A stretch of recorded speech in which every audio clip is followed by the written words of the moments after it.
Qui est le tordu qui a dit ça? C'est moi, chef. J'ai jamais baisé un mec une seule fois dans ma vie, sauf si ces caves les méritaient bien, tu notes ça? Ouais, c'est pas faux. Sur cette terre, moi je fais confiance en mon manche et en ma parole. Elle est ferme, l'autre est d'acier. Est-ce que c'est clair? Aujourd'hui, je suis content. Et quand je suis content, je vomis. Ceux qui ont la rêve, vous êtes les vrais. Pourquoi je suis content? De 1, parce qu'on parle de cinéma de genre. De 2, parce qu'on parle d'Alexandre Aja.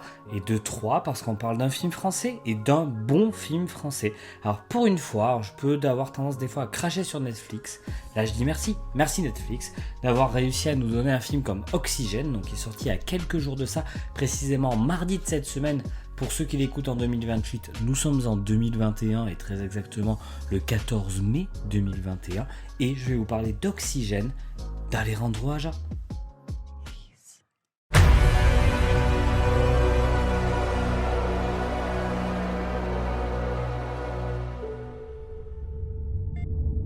Je suis où?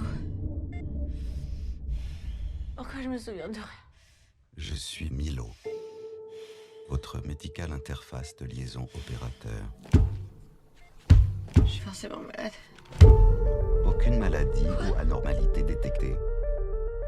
Je suis pas malade. Milo, déverrouillage. Je ne suis pas en mesure d'accéder à cette requête pour le moment. Milo, s'il te plaît, je t'en supplie.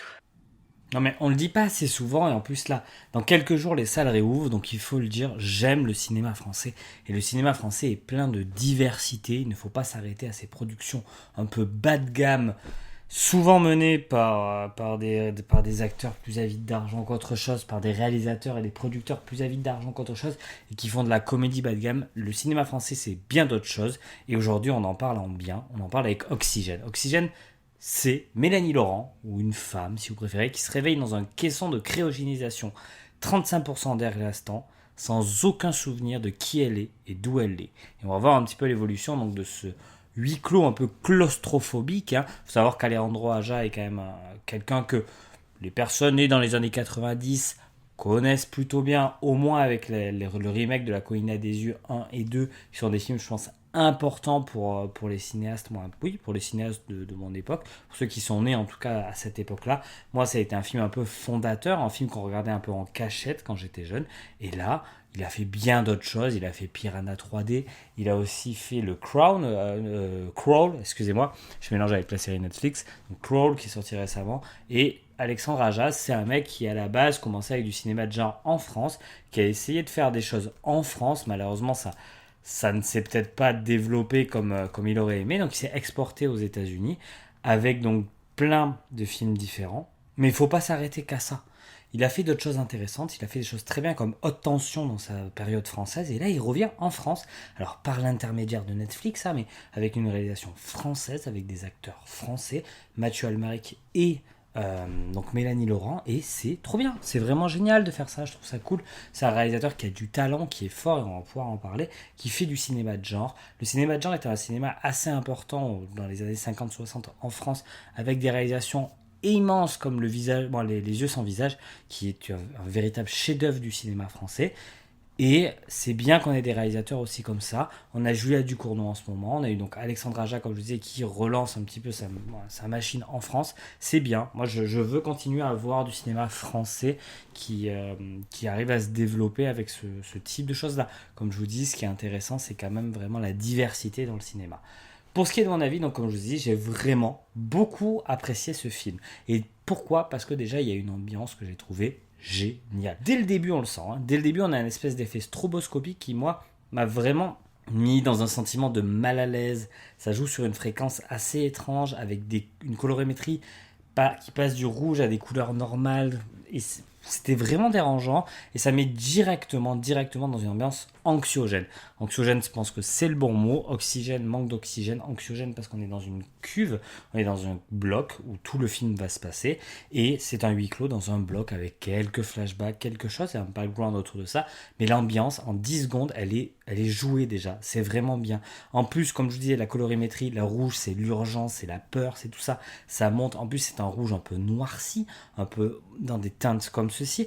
Après, on a des couleurs un peu plus traditionnelles sur les mini-flashbacks. Et quand tout ça s'éteint, on passe sur un bleu froid, une vraie identité visuelle qui nous raconte des choses. Et ça c'est intéressant. On sent qu'on va souffrir avec Mélanie Laurent. Et oui, on va souffrir avec Mélanie Laurent. Alors, pour les claustrophobiques, vous inquiétez pas, le film n'est pas non plus horrible. On n'est pas comme dans un film comme The Descent, mais quand même, il y a vraiment des choses qui sont peu rassurantes. Hein. Il faut être très honnête. Le film donc faire jouer sur le cinéma un peu claustrophobique. Il va aussi jouer un petit peu sur le body horror, mais très légèrement. Vous avez quand même quelques petits signes de body horror, et il va aussi vraiment jouer sur cette espèce d'IA un peu à la 2001 l'Odyssée de l'espace. IA contre humain. Même si c'est pas vraiment IA contre humain, mais c'est plus l'IA face à l'humain et les relations qu'ils ont entre eux. Qu'est-ce qui est bien aussi dans le film ? Eh bien, je trouve que le film est hyper ambitieux en termes de réalisation. On a de tout. On a des plans très resserrés qui partent donc un peu dans tous les sens, mais toujours resserrés à différents endroits de la cuve, qui vont nous passer par les pieds, par la bouche, par le visage, et qui va vraiment donner beaucoup d'importance à Mélanie Laurent. On a donc le cube, franchement, j'ai regardé à ce moment un peu des films nuls pour des futurs podcasts qui vont arriver. Je vous assure que c'est ultra intéressant de voir que Alexandre Aja, dans 1 mètre carré, 2 mètres carrés, ce que fait la cuve, est ultra inventif et nous crée des vrais moments intéressants. On a des vrais moments de réalisation qui marchent, des mouvements de caméra très légers au plan fixe pour nous montrer certaines choses, des effets avec les caméras de surveillance qui montrent vraiment une ambiance, qui montrent vraiment un background d'hôpital. On est vraiment dans un truc comme ça. Et en plus de ça, super idée de caster Mélanie Laurent, parce que Mélanie Laurent, c'est plutôt une actrice qui est appréciée, qui est reconnaissable, donc vous avez une tête d'affiche, et en plus, on est très vite en empathie avec elle, et on n'a pas besoin d'avoir un background qui est là dès le début pour comprendre qu'on va l'aimer. Et le background va petit à petit se créer, se développer avec une histoire qui est ultra intéressante, avec des plot twists, avec des choses. Donc je vais essayer vraiment de ne pas vous spoiler parce que je trouve que c'est cool. J'ai pas envie de vous dévoiler qu'est-ce qui va se passer après, quels sont les tenants et les aboutissants de cette histoire. Sachez que c'est cool, sachez que le scénario est bien fait, que il y a 2-3 moments où Mélanie Laurent ça surjoue un peu, mais c'est pas gênant. Les effets visuels sont dans l'ensemble assez cool. Bref, tout marche plutôt bien. Sauf peut-être les petites images partiellement floues. Moi, j'ai trouvé ça pas ultra réussi, en tout cas pour moi. Le film ne rentre pas non plus dans cette surenchère de peur. On est dans un film quand même effrayant, mais c'est plus psychologique qu'autre chose. Et c'est ça qui est assez intéressant. On rentre dans la psyché du personnage. Ça va jamais vous effrayer, mais c'est quand même toujours divertissant. On est dans 1 mètre carré, on ne s'ennuie jamais grâce à cette interface, grâce à ces liaisons avec l'interface, grâce à plein de choses, grâce à des mouvements de caméra. Et il y a des choses ultra inventives. À un moment donné, vous avez Alexandre Aja, par exemple, qui va utiliser donc des zooms avant-arrière pour donner de la pulsation de son cœur. Bref, c'est cool. Alors certains vont dire, ouais, ça se pignole un petit peu sur ça et tout ça. Non, je trouve que c'est vraiment intelligent. En plus, ça tombe pas dans le screamer un peu facile. Il y en a un ou deux dans le film, mais c'est pas violent, c'est vraiment pas violent. Après, c'est un peu une marque de fabrique d'Alexandre Aja aussi de mettre du screamer, il en met souvent dans ses films. Mon petit bémol, peut-être par rapport à tout ça, c'est que dans cette ambiance, on ressent pas le manque d'oxygène. Parce que vous l'avez compris, l'oxygène va baisser petit à petit, moins en moins d'oxygène. Et j'aurais bien aimé qu'on ressente un peu plus de frayeur ou de choses physiques sur le personnage, sur le manque d'oxygène. Là, c'est pas le cas, c'est pas dramatique.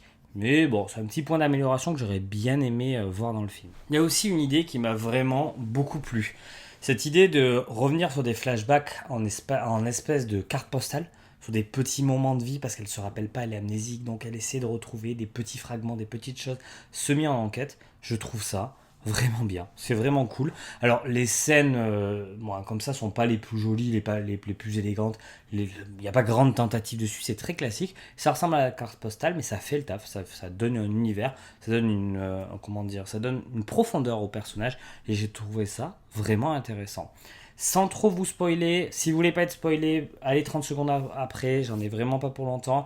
À un moment donné, la caméra va sortir donc de ce bac, voilà, je vous en dis pas plus. Et il y a vraiment un aspect très vertigineux dans cette scène que j'ai trouvé assez importante et qui est vraiment belle. Dernière petite chose sur les scènes en elles-mêmes, il y en a 2 que j'ai trouvé ultra intéressantes. Une qui arrive très très tôt, où on a une scène sur le regard de Mélanie Laurent. Alors je dis pas son nom parce que ça fait partie des choses qu'on va découvrir petit à petit, etc. Comme je dis, voilà, on va rester sur le nom d'actrice. Et on a une vraie concentration sur sa respiration. Et juste au regard, on est au tout début du film, on comprend le personnage. On comprend qu'elle est perdue, qu'elle est mal, qu'elle ne se rappelle vraiment de rien. C'est simple et efficace. Voilà, très simplement.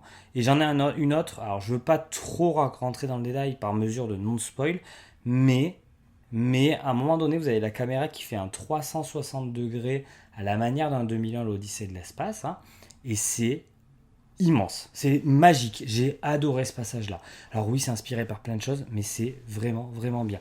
On a aussi des superpositions assez bien réussies hein, entre l'évolution d'un personnage que vous verrez plutôt morbide et Mélanie Laurent dans sa situation. C'est super bien fait. Cet effet carte postale qui vient faire quelque chose de morbide, ça rend un truc génialissime. Bref, on est face à un film qui est plutôt grand. Hein. En plus, il a des thématiques sur l'amnésie, sur la peur de ne pas se souvenir, sur la place même du souvenir dans notre être. Qui sommes-nous par rapport à nos souvenirs ? Sommes-nous nos souvenirs ou sommes-nous un être qui a des souvenirs ? Il y a vraiment des choses philosophiques assez intéressantes là-dedans. On a aussi vraiment un apprentissage, que vu qu'elle ne se rappelle pas à se connaître, elle voit son reflet, elle revoit ses choses, etc. Et bien entendu, le syndrome traumatique qui est un petit peu traité et qui va nous donner quelques petits moments d'horreur plutôt sympathiques. Moi, après, en plus, j'apprécie toujours ces petits films avec de l'IA. 2001, l'Odyssée de l'espace est une de mes plus grandes références parce que c'est un des premiers très grands films de Kubrick que j'ai vu. Et là, on a encore cette relation IA qui est vraiment bien gérée. Et c'est bien, je veux pas vous en dire plus, il n'y a pas besoin de m'en dire plus. Alexandre Aja, là, il a été capable de nous balancer une vraie petite bombe, moi je trouve, dans le cinéma d'horreur français. Alors oui, c'est bon, quand je vous dis vraie petite bombe, c'est pas non plus grave, hein. Grave, c'est immense.